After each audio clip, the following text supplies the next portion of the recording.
going to be doing something that I've been putting off for a little while, not because I didn't want to do it, but it is because it's a little bit more labor intensive.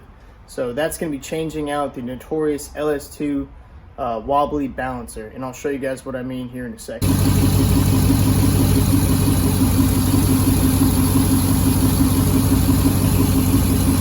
What you guys just saw is the balancer on the Vette that is actually wobbling a little bit, and this is a notorious problem for LS2 and I think some LS3s. I'm not sure about the LS1s or anything like that, but this is our new one that we got from PowerBond, and this is the PB1117SS. So this is a direct replacement for the stock LS2, LS3, LS1. So it's got a keyway, which what we'll do is actually we're gonna have to fill this up with RTV before we install it. We're gonna put some NECs on the crank snout before we install it, and then go ahead and slap this guy on. So right here we got the puller for the old one. We have a new GM harmonic balancer bolt, and then we also have two methods that we can use to install the new one. One is more preferred than the other, and that is this ICT billet install tool. I think I got this on eBay for like 25 bucks or something like that. So it's just a nut, a threaded rod, and two washers. So what you'll do is thread this into the snout of the crank because it is threaded, and then go ahead and use this nut to run the balancer all the way down. Now the second, I would say less preferred method is to use a old GM crank bolt, right? So this is an old bolt. I think this is actually off of the old Camaro engine that we pulled off the old balancer. Stay. And so what we might end up doing if this doesn't work is using the old bolt, run it down, make sure the balancer's all the way down, take this back out, put the new one in, and then torque it to spec. While we're doing the balancer, we're gonna go ahead and replace the lower radiator support. Now, the one that's on the car when I bought it was already cracked, and I think it's cracked in this location that they weld. So this is another unit that we got. It's actually made here in the USA, and it is a little bit beefier. The welds are way better, and we'll go ahead and compare these when I pull the other one out. I'm gonna test fit it, make sure it fits, and then go ahead and give it a nice coat of black. All right, we got the front bumper off, and this is the extent of the front end collision they had. Nothing too bad. It's really just this kind of styrofoam that's all cracked, but there's no damage underneath. Everything's nice and straight. So maybe this is what got damaged before. I'm not really sure, but these are definitely notorious for cracking, and that's the lower radiator support that I was talking about. So I guess obviously they had to get some new horns when they had the wreck, but structurally nice and sound, nice and straight. We're all good. Yeah, I think they never replaced the lower radiator support because you can see that one's nice and straight. We go to this one, it's got a little curve to it. So I'm wondering if that got damaged in the wreck and they just never fixed it. The bumper off was pretty easy. Two studs right here. All the panels, or all the clips for the panels had to come off.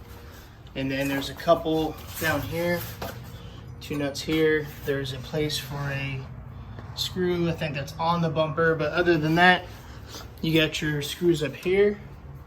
There's 1, 2, 3, there's 4 right down there on that panel. And then it just lifts up in these corners over these little brackets, and the whole bumper comes off. So not too bad. Not the best or easiest bumper I've ever taken off, but not the hardest. So as you can see, the rack is out finally. A little dirty in there, so I had to kind of move all these brake lines here out of the way.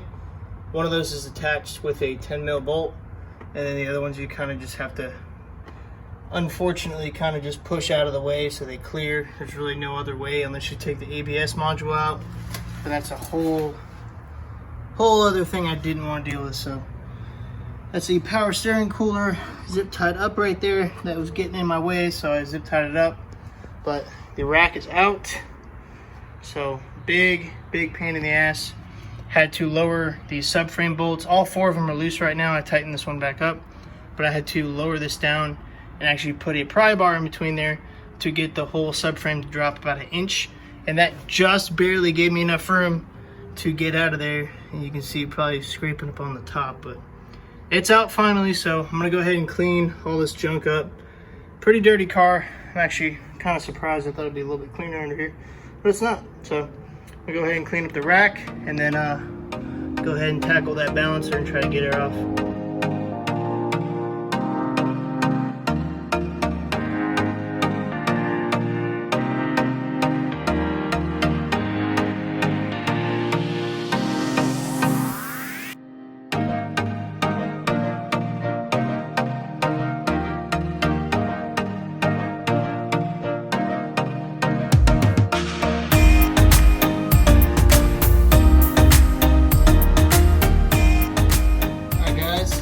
Day, went ahead and put some RTV on the little keyway of the balancer, the new one, so that'll stop any oil from coming out. The bolt should stop it, but that's just kind of like some extra insurance. So I know we could have just gotten a balancer without the keyway and not had to put any RTV there, but we did the same thing to the 5.3 for the Camaro. It's gonna work. It's not a big deal.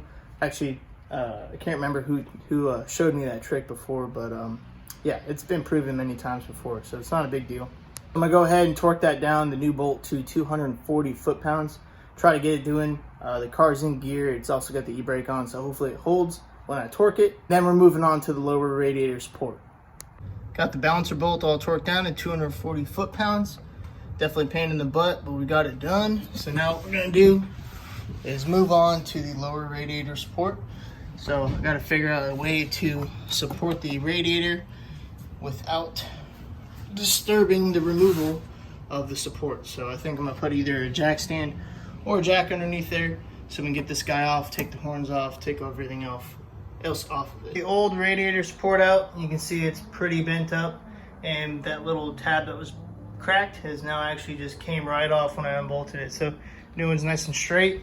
I did have an issue getting one of the forward bolts out just because this little or not really time cert, but like a little, what are these called? I forgot. Nut certs, there you go.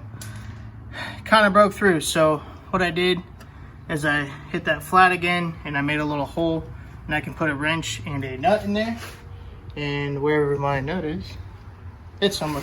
But, oh, here it is. So this will slip right through like that, and I put a wrench on there and tighten it that way. I'm not sure where to even get these. I'm sure GM is some specific model or something like that. So that's garbage now. So unfortunately that happened, but we made past it, got an idea, and I just really didn't want to weld anything to it just in case it slipped again or the welds broke or whatnot. So have to do the same process again. So I went ahead, put a little hole in there, a little window, and we can go ahead and put that nut in there and tighten it with a wrench. So I got a little tip for you guys if you didn't know this. I just kind of figured this out. This tough stuff right here is actually really good for cleaning plastics, like dirty plastic underneath or wheel wells, stuff like that. This is a front guard that sits on the radiator support, and it used to look like this, and then what I did is I just sprayed it down and wiped it off, and it came out super clean. So go ahead and give you guys a little demo. Right, a little spray. We'll let that sit for a second. There you have it. Dirty, clean. Who would have known? Tough stuff. It works pretty good. So I did that with the wheel wells. I'm probably going to go ahead and do that again, just make sure they're clean, and do this piece real quick and then throw it back together. Got the new radiator support in, and put these little Sac City Garage little fangs, they call them, on there. So these are just kind of like little abrasion strips for like speed bumps or anything like that. So the other ones were beat up a little bit right there. I try my best to avoid things, but sometimes it's inevitable. So at this point, the bumper could go back on. I'm not going to put the bumper on just yet. I'm going to go ahead and do the rack install. So get the rack all installed, do the sway bar, and then, hook up the lines. And then I got some fluid coming today, so hopefully that shows up. We can bleed the power steering, put the bumper on, and be good to go. Look, this is how you guys know that this job kicked my ass. Look at my garage. It's so dirty. So disorganized. I hate it. Rack is in, brake lines are back on, power steering line's back on, sway bar, everything is secured under there. So I'm gonna go ahead and check everything once more, make sure everything is tight, and then I'm gonna go ahead and throw the bumper on. Still waiting on some power steering fluid. Got it through Amazon. It should be coming today. It said it was coming today, so hopefully it does, so we can bleed the system. Put the wheels back on, put it on the ground, and to go take it for a drive, make sure everything's working good. Alright, so we got the fluid came in, filled up the rack. reservoir, bled the power steering, going for a quick drive right now. Everything is going great so far. Had a little bit of oil on the header, it's burnt off, no big deal. But yeah, everything is going pretty good. So here shortly, we'll give you guys a little rip of the Corvette. Like some